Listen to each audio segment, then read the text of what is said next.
morning, everyone.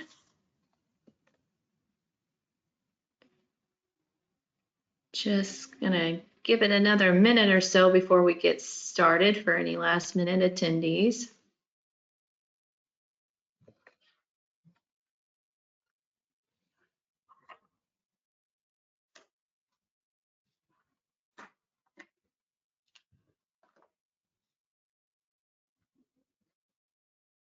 All right, Amanda, it's 11:02. Let's get started. Let's do it.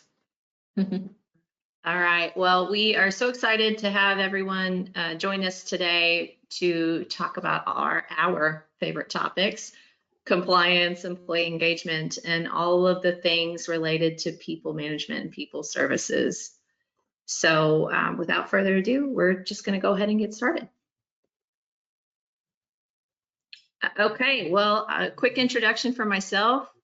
If you've not talked to me before, my name is Beth Reichert. I'm the Director of Operations here at HireLevel over HCM Services.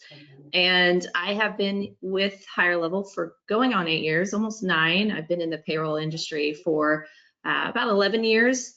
And I often joke that I am the software nerd of the family. I really like process efficiencies, and I love our people service partners that we use in the software and figuring out a way to make life better for everyone.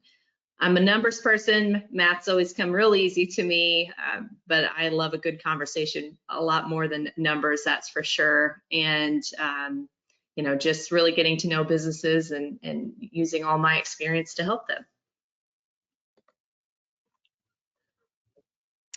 All right, and Beth and I always talk about we're the yin to each other's yang. I've been with HireLevel going on 13 years actually. I just over the years have just fallen in love being able to help a business find efficiencies. To Beth's point, we have found a great love in one of our payroll software providers that have really been a good partner for us, being able to offer, you know, just some automated and streamlined solutions. Because again, at the end of the day, it's important that as a business, you're continuing to manage your workforce needs, containing your labor. And Beth and I completely understand that in our roles, also managing our HCM team. So we're excited to talk about all the love for payroll and compliance today. So. Well, and the time is now as we go into this, because before we know it, the holidays are going to be here, right? It's peak season in our world, and maybe some of you are going through open enrollment right now, or you're just really starting to kind of get goals put in place for next year. So we, you know, really want to talk about some upcoming changes and some things that are coming and just how to be ready. So diving on in, I'm going to kind of start and lean into the employee side of things, and you know, back to the software. Of course, I'm going to be talking heavily about that because there's, you know, everybody talks about AI and all of that in today's world, and it can be scary and it also can be helpful. So, you know, automation is definitely where we are continuing to see that advancement in just managing people as a whole, but then also getting those employees to be engaged.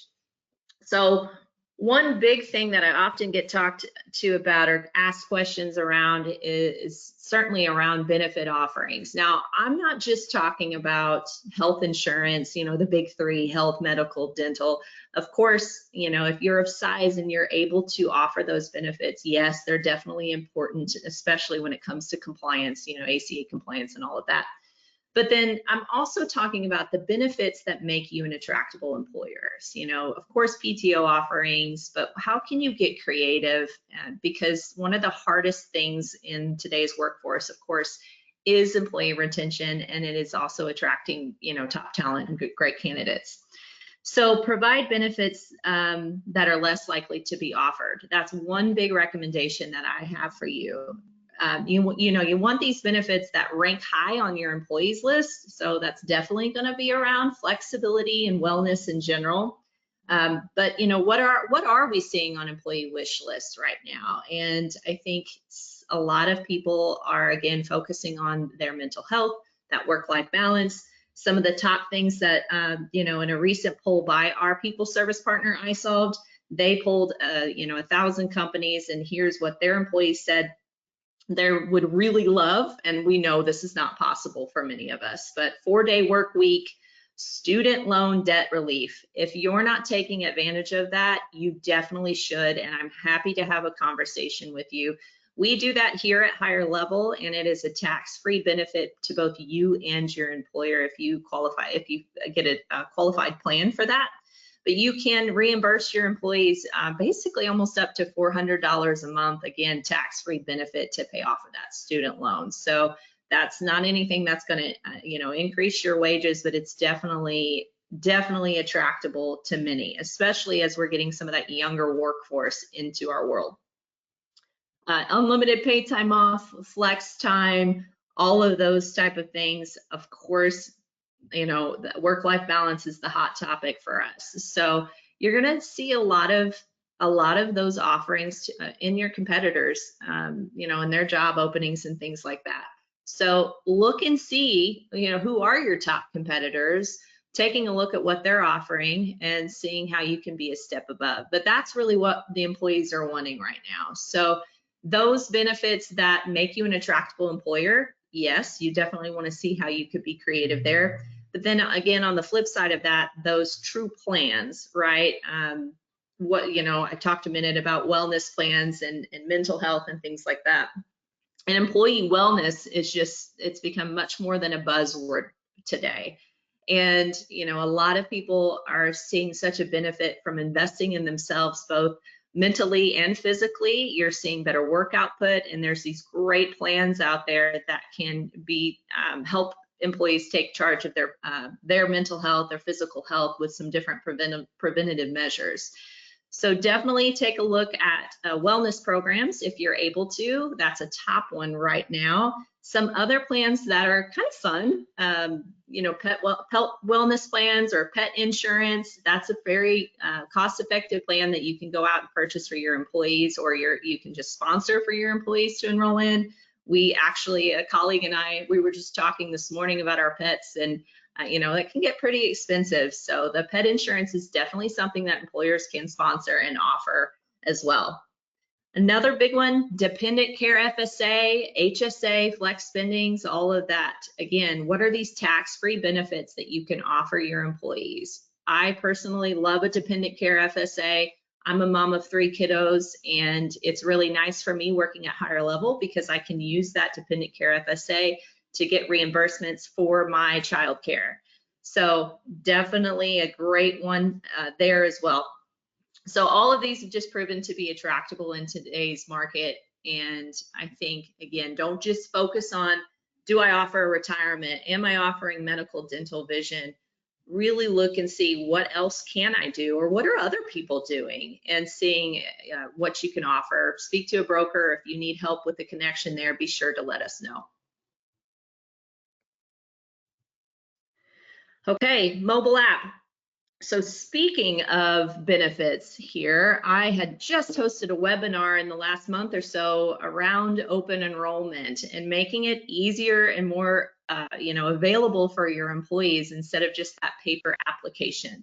So your software nerd of the family is really, really going to push for you to be using a mobile app to make sure your employees are having easy access to their information. So visibility and empowerment, that's what this does. Now, there's some mobile apps out there that are better than others, but there's certain things that you need to look for in that.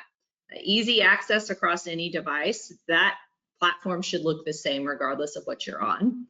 Communication via push notifications, so that sends a little message when their pay stubs are available, or when it's open enrollment time, it sends a message that says, hey, your open enrollment's available on your self-service app, take a look at it.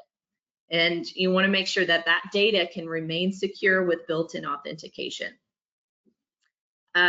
The one thing that we really enjoy the most about the software that we use is that it is a single sign-on solution, and it's a single data entry point. What does that mean for your employees?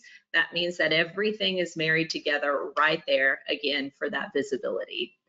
And I think to take it a step further, I have been the new hire who's filled out tons of paperwork. when I've started, and it's taken me 2 hours to go through all of my forms. I've been the new hire. Actually, my significant other who comes home with a packet of benefit enrollment information says, okay, we need to fill this out. Having that on my phone, where most of us are spending a lot of our time every day, just makes it that much better. And it's a quick reference point as well, because that sort of thing makes you nervous. So we definitely want to make sure that you're using that mobile app and that you're using it to its potential, not just for check stubs, but letting them update their tax forms. I'm sure a lot of you are going to get that email come end of January or even middle January asking for W-2s or asking for your 1095s. They're used to having that stuff available to them. So take that burden off of you and allow them to have more accessibility through their mobile app. Let them update their W-4s, their address, all of that good stuff that's in there. So you just want to really make sure that you're providing a good, consistent experience and that you're not bogging yourself down by having to give that information to your employees. And again, back to this recent poll by our partner iSolved, they found that 54% of employees want to leverage an HR chatbot or virtual assistant to learn about their benefits or to help them navigate their mobile app. So what is a virtual assistant? We've all been on a website where it's asked us different, how can I help you? Essentially, there's that. There is a virtual HR person where an employee can go and say, hey, how do I find my check stub? Or what benefits am I eligible for? When is open enrollment? They can quickly ask those questions to that virtual assistant that's married in and integrated with your own HR information and get all of that at their fingertips. So super cool stuff out there. If you haven't quite looked at it yet, it's a good time to consider that for sure.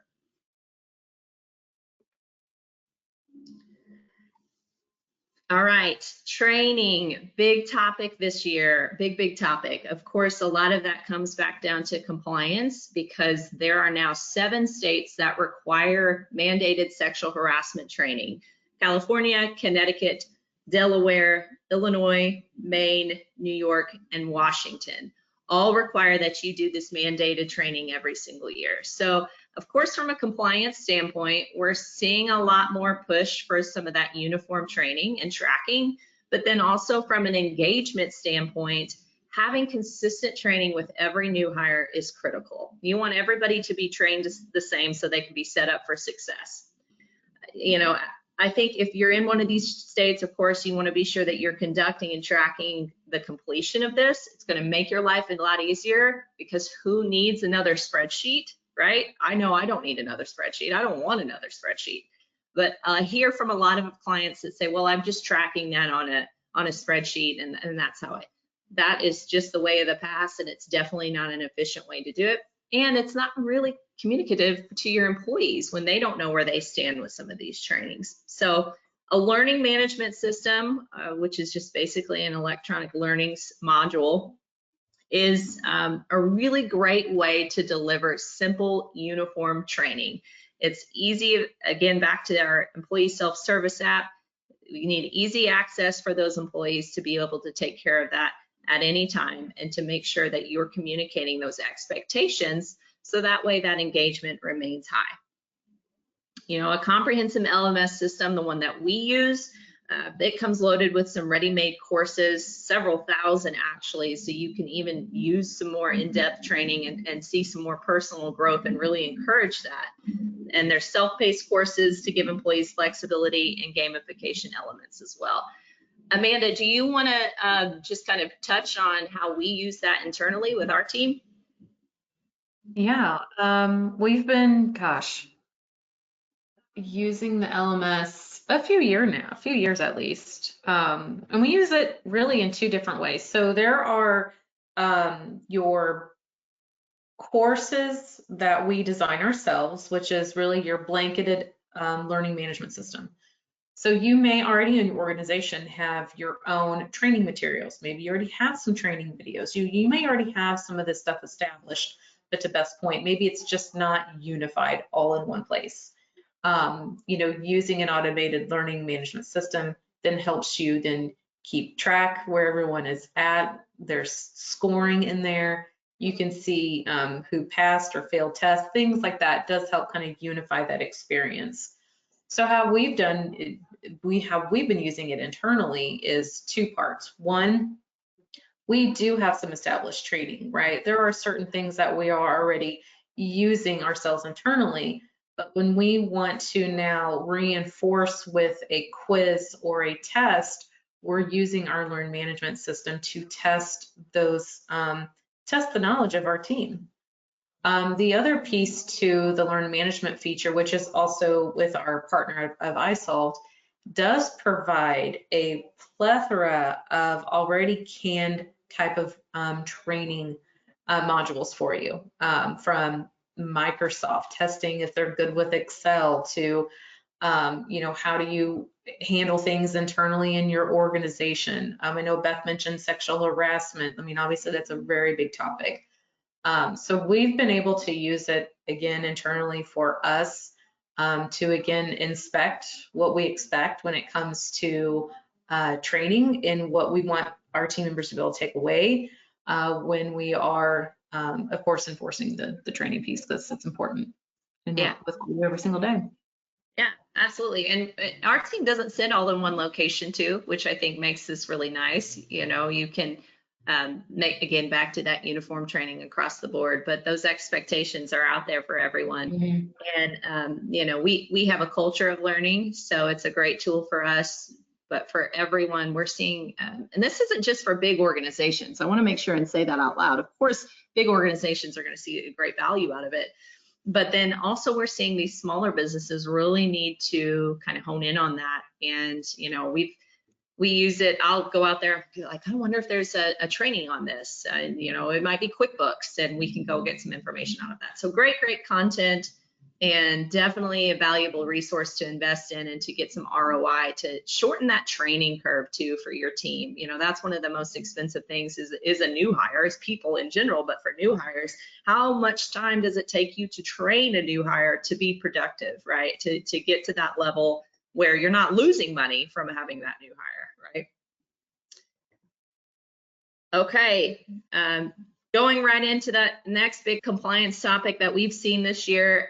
Handbook has been so big, and a lot of that comes back down to, again, regulatory changes, Department of Labor requirements for, the state of Illinois last year, or actually this year, we've had to have mandatory paid leave. So that's been a big thing, accrual tracking and things like that. But we're seeing a lot of people that are just unsure if their handbook is in compliance. Now, each state wants you to have different things, and we're very lucky that we have some great SHRM certified HR professionals on our team that have been working with many clients to just inspect that, to help them with that. Overall, we're seeing just a lot of uncertainty with that, and that's definitely something that you want to take a look at. With there being so many changes and us continuing to see changes, and I'll talk about the FLSA overtime changes that are going to come up here in January, but just be sure and take a look at that handbook and how good do you feel about it? And this is more of a self-reflection question. I mentioned our team that is SHRM certified. They're actually hosting a webinar mid-December specifically around this topic, and they can give you some great insights on the do's and don'ts. You definitely want to make sure you have that in your back pocket and that your employees have access to that, and you have documentation that they have access to that too, because you just never know what's going to come up. You want to be sure and have just those written policies already. So you don't want to miss that webinar coming up next month, exclusive with Whitney and Summer. Okay, have you simplified your employee processes? I've definitely hit a lot about this already with benefits management and different things like that. So I really want to stress the importance of how this relates to employee engagement, how we're going to see such an increase by a lot of these compliance things that are just such a pain to manage, but yet at the same time, they're pushing us into the future with using software to be able to engage a little bit better, right? PTO requests. I can't tell you how many consultations that I've done where people have been having paper slips or an Excel spreadsheet, just this really old school process, right? And what happens when that employee says, hey, I don't want to take this time. I'm actually not going to take that vacation. I need to move it. Then you've got to go pull the slip, right? That's just the tip of the iceberg. There are so many businesses still out there. And if it's you, it's okay. You're not alone, that are just simply using these processes because that's what you've always done. What does that do for your engagement? How does that give your employees access to the information? And the truth is that it doesn't. So PTO requests, yes. Reviews, performance reviews are huge too. Again, making sure that your employees know what level they're on, how they're performing, how they're standing up, and then making sure they're consistent in there as well. So electronic performance reviews that can be documented in their profiles, documented in their electronic employee file, so you don't have to worry about, is that with my personal health information, or where do I have that stored? Is it secure? It can all be done electronically. And then onboarding, I-9 management, E-Verify, if you're in a state that requires it. There's so much to onboarding, and even the things like, keeping applications on file for a certain amount of years. There's a lot of requirements from a compliance standpoint relating to just putting a job ad out there. I've got to keep these applications, and now I've got this onboarding paperwork. I need to have a W-4 on file for X amount of years, and my I-9.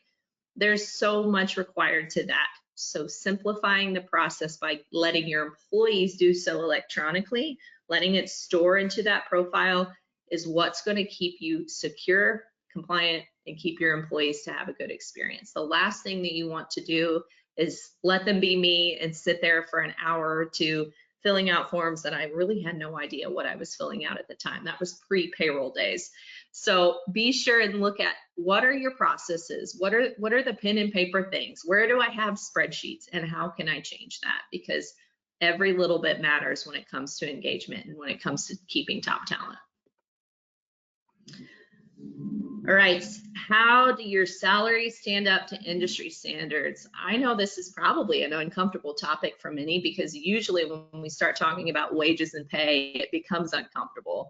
If you've not evaluated your pay standards and your salaries across your industry, do so now, because a lot of businesses that we see and that we work with aren't necessarily competitive, or they're not evaluating that. So the last thing that you want to do, the most expensive thing that you can do, is turn over employees due to these salaries not being very competitive across the industry. Because again, businesses are getting creative with what benefits they're offering and being an attractable employer, and pay is a very, very important factor in that.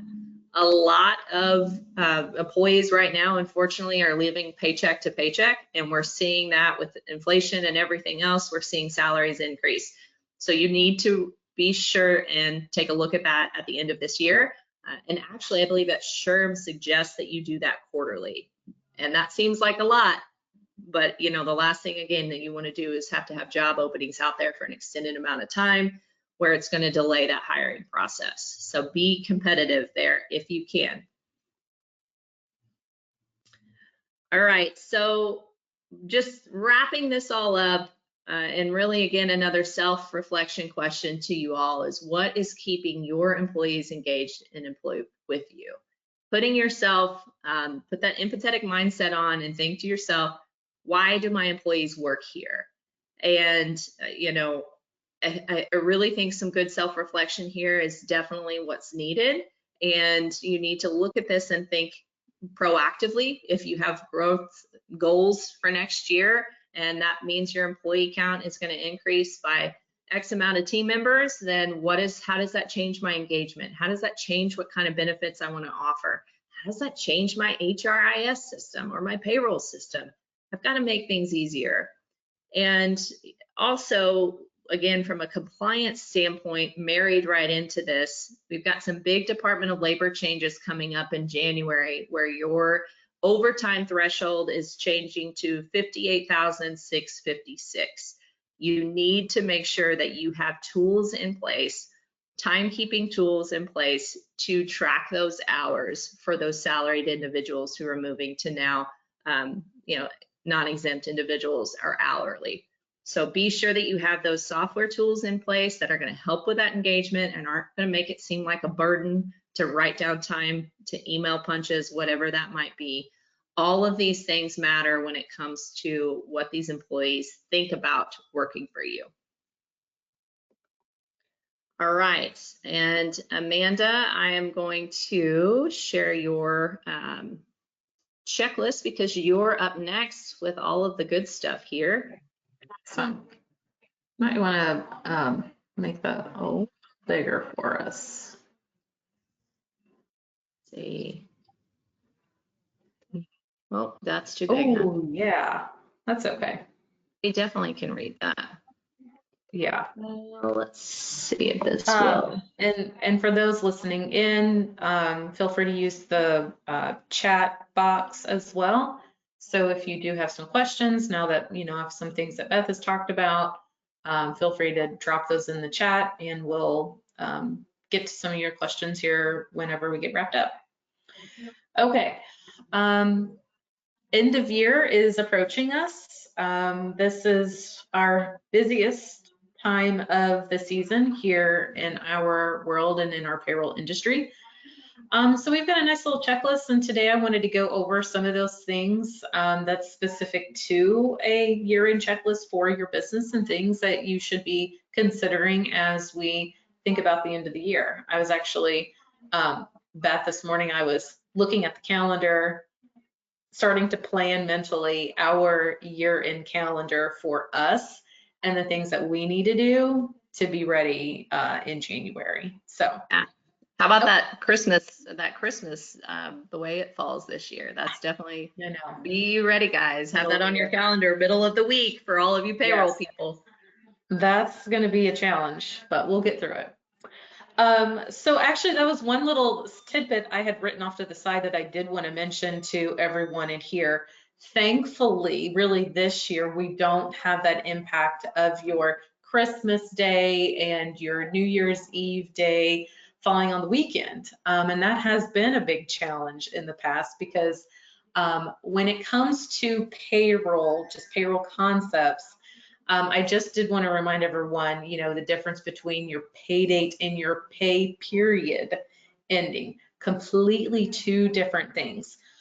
So December 31st is on a Tuesday this year, right? Well, then January 1st is Wednesday the next day. Well, that will be a non-banking day. So when it comes to what information you want reported in the year 2024, you want to make sure that it's then dated before the 31st or on the 31st, okay? So just a little caveat that I had written it off to the side. I did want to at least mention that. So here at HireLevel, as we approach really this time next month, we'll start sending out our own checklist for our clients as for things that we were going to need from them as we start looking at the end of the year and closing out the end of the year. But for businesses and things that you want to be looking at, here is just a nice little checklist. So some things that you want to consider and things you want to look at before you get to that last payroll of the year. Number one, verifying your employee information, especially those addresses and social security numbers. I cannot stress how important this is, because the timing for us when we're ready to start batching and producing W-2 information is very early on in the month of January. So we really, really encourage customers and just businesses as a whole, start reviewing that stuff now, right? Have a, you know, a quick little touch base with everyone to make sure that you've got the most recent addresses on file, so that you know where you're going to be sending their W-2s if they're getting a paper W-2. Just one note also with social security numbers. If you have an employee that has given you a social security number that starts with the number 9, this is not issued by the Social Security Administration. This is an I-10, so an individual tax identification number. These are not accepted with the SSA and will cause heartache and grief for us when it's time to upload your SSA file. So again, be reviewing that information. Our account managers will also be made aware of any individual's employees with the Social Security number starting with a 9, and we will be contacting you as well. Checking your year-to-date payroll totals. Again, looking at year-to-date earnings, deductions, tax withholdings to ensure, that these do match. Most of the time, again, clients, they, do have a partner when it comes to accounting and financial returns. And a lot of times, if they do find a discrepancy, they're reaching out to you, but then you're reaching out to us. So I'd imagine a lot of you do have those types of partners when it comes to your financial and your payroll records as well. Bonus payrolls and additional payments. Again, very, very, very important for us payroll professionals and the timing of things for us in our world. One thing that can kind of get lost in translation is the calculation for bonuses. Sometimes at the end of the year, maybe you're doing a Christmas bonus. We really do encourage customers to be pretty black and white with if there are certain of those payouts that you do want taxed appropriately. And again, in our checklist that we'll be sending out specifically to our customers, as we near the end of the year, we will have some deadlines of when we do need you to have these things turned into us, because you do want it added to, a payroll run if you can within the month of December.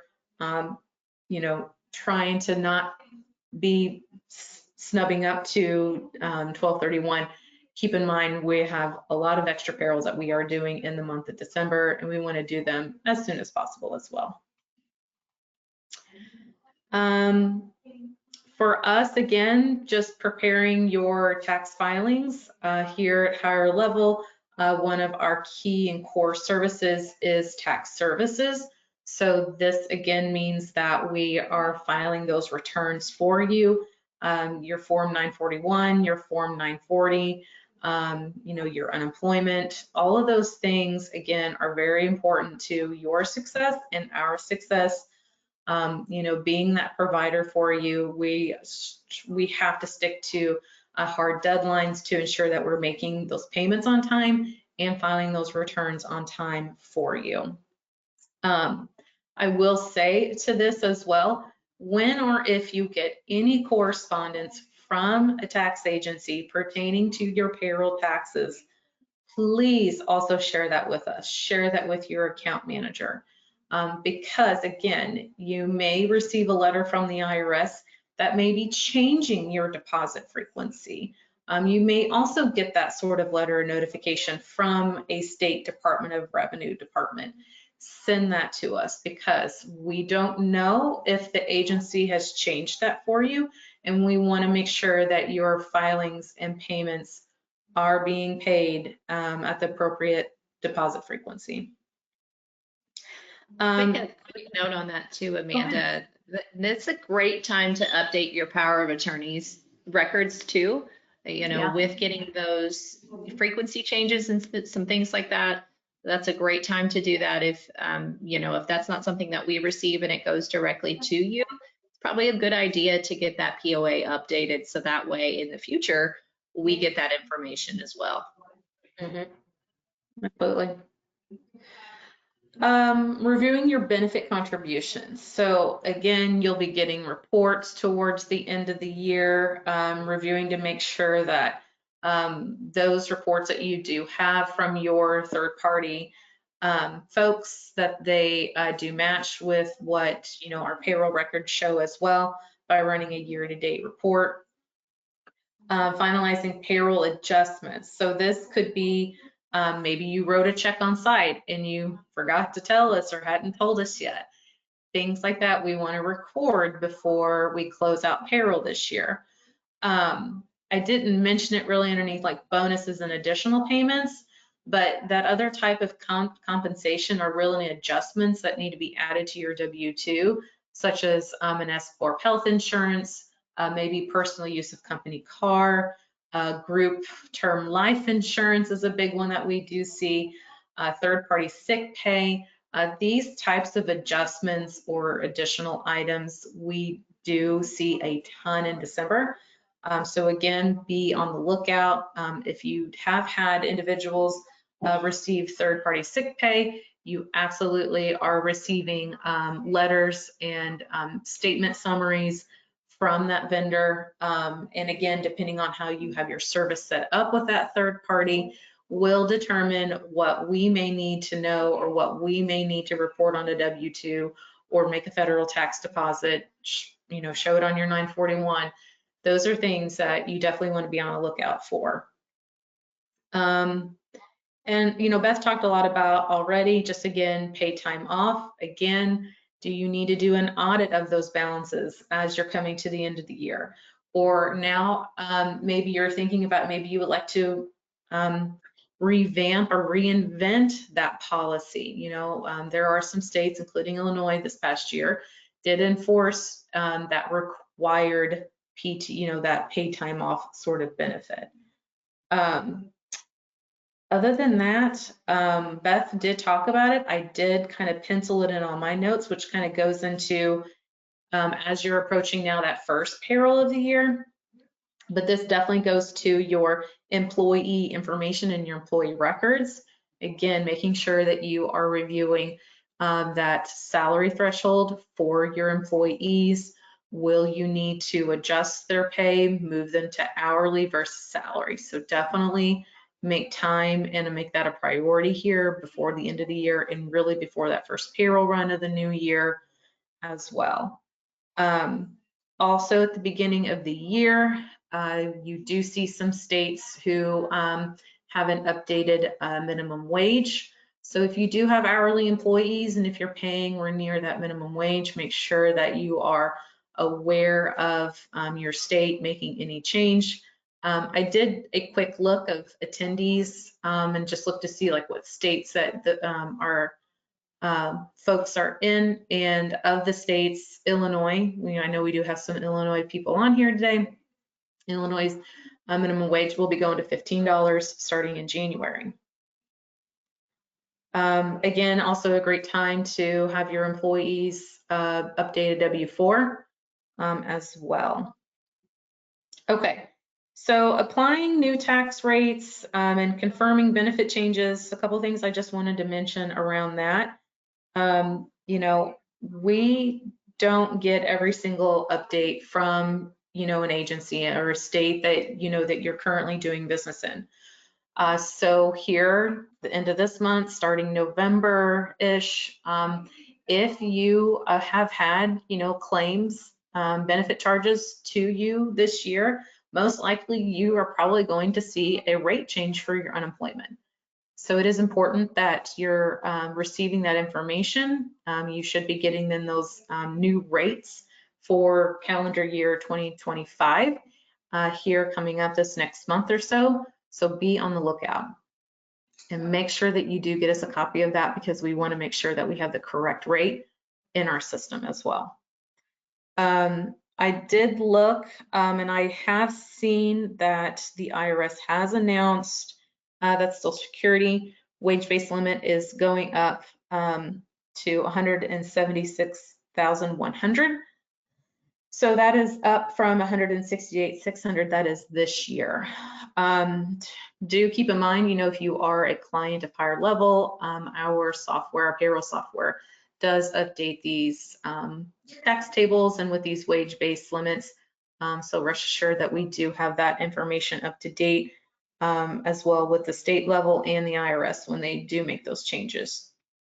In terms of like your benefit changes, those contribution limits, I've not seen anything formal yet from the IRS, but do expect to see, announcement at the end of this month, beginning of November time again, when they'll make that formal announcement of those limits to, IRAs, simple IRAs, for, anything retirement, HSAs, those types of contributions. You'll see that formalized here in the next month. Other than that, the other main point that I did want to highlight here with this after your first payroll, here for our customers with HireLevel, we have a very tight schedule in the month of January to complete quarterly filings for fourth quarter to complete. Now, annual reconciliations for the year, taking care of W-2s and 1099s. We do want to start, sending out then those W-2s to our customers middle of the month. So by January 17th, we do want to be sending that information out. So again, that's so important, making sure that you've reviewed your employee records, make sure you have the addresses correct in the system, so that will prevent any lag time in getting the information out to you all. Talked about it a little bit just above with before your last payroll, but again, if you are, have implemented, let's say, a new PTO policy, or you've made changes, but maybe things roll over or resets, making sure that that looks and is correct at the beginning of the year, so you set yourself up for success for the year.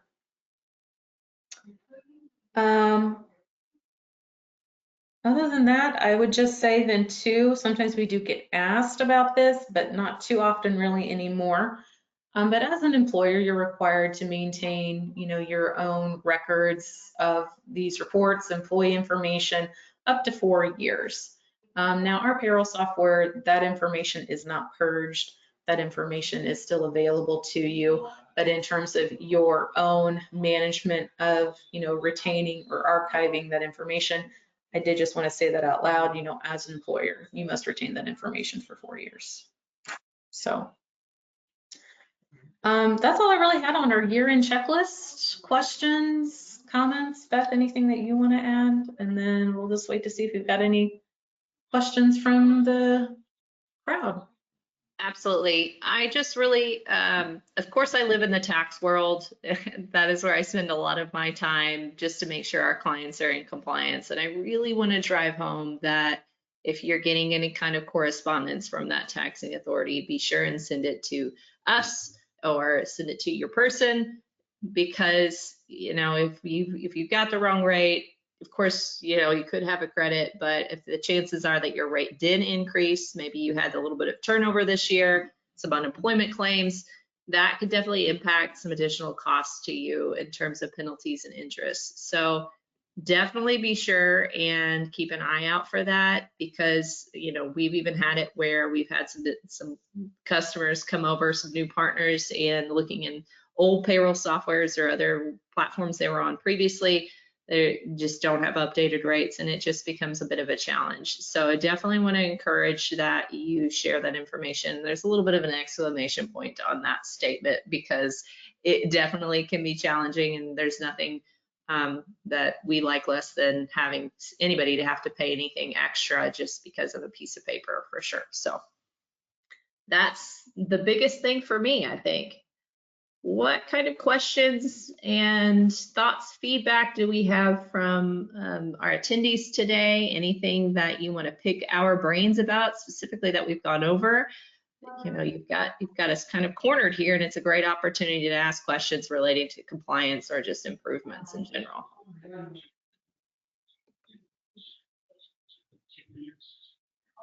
We will definitely email out this list to everyone, so you can expect that. And, definitely, if you don't get it, follow up with us, let us know, but you should get that coming to your email.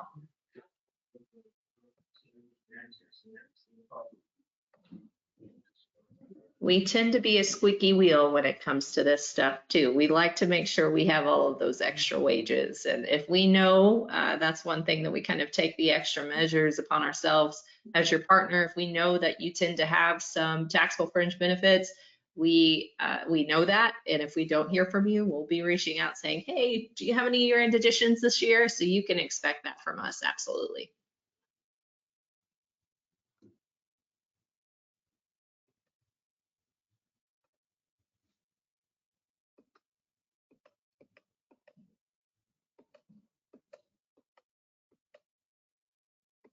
So we have a question. If the employer fully pays for medical benefits, does that need to be listed?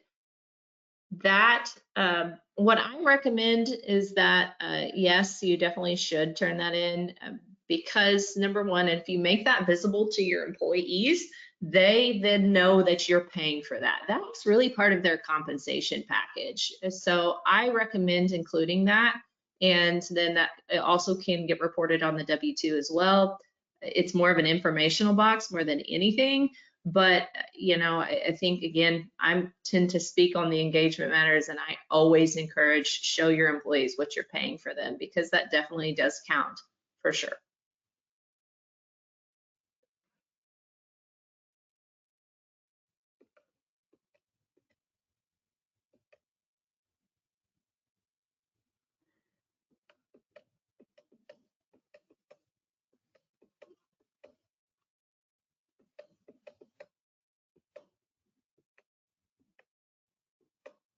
Okay, we've got a question relating to the learning management system. And will there ever be an integration relating between, so right now, if you are an iSolved user, that is our people services partner, that is where our learning management, really our total HR package currently is living, the services that we offer. So the iSolved University is the learning management system that we referenced earlier that we use. And right now there's some, a little bit of a separation in terms for what information is then relayed into the certification portion into iSolved. One great thing and one reason why we partner with iSolved is because they continue to develop to be the most engaging employee platform out there. A payroll platform is a payroll platform, but what they're doing and what they're providing is just a really great overall employee experience. I do anticipate that happening. Definitely, I think there's some, unfortunately, Hurricane Milton got in the way of the iSolved conference last week. Thankfully, our Floridians fared well, and you know, our thoughts and hearts go after the Florida community there. But we normally get some deep dives into what's coming in the upcoming year and what's on the calendar for that. That has been pushed out towards the end of this month. So if that's something that you're interested in or you really would like to see that, please be sure and let me know, and I will keep an eye out. We'll be sure and just relay those really exciting new software upgrades as they come along.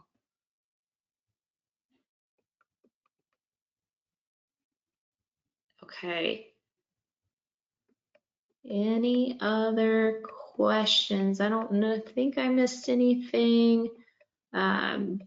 We will be sending this recording out, and you know, if you want to get some one-on-one time with us, Amanda and I are both talkers, and we would love nothing more than to have a conversation with you around our favorite topics. So feel free to send us a message, and we'll schedule some time with you to make sure that you're ready to go, that you feel good about what's in front of you, whether that be your HR efforts or your payroll efforts or software. We'll make sure you're taken care of. If you guys have any follow-up questions, just let us know. Otherwise, enjoy the rest of your day, everyone. Take care.